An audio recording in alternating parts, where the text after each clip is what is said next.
Witajcie na kanale SmartMe, z tej strony Ariel i dzisiaj będę dla Was rozpakowywał Aquara Relay.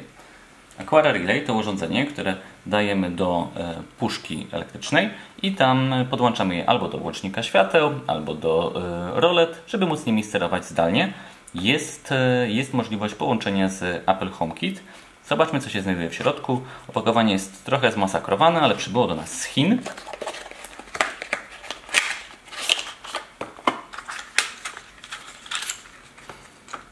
Tak wygląda Aquara Relay. To jest antenka. Tutaj podpinamy kable. No i trochę zła wiadomość dla nas. Ono jest duże, więc jest przystosowane do chińskich puszek. Będzie nam bardzo ciężko wsadzić je do okrągłej puszki, nawet głębokiej. Pod ręką mam Sonofa Mini. Możecie zobaczyć różnicę, która jest całkiem znaczna. Jego bez problemu wsadzicie do naszych puszek, z tym będzie problem.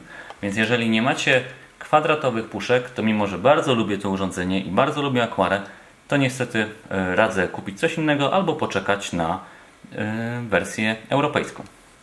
Więc mam nadzieję, że podobał Wam się dzisiejszy odcinek i serdecznie zapraszam Was do kolejnego.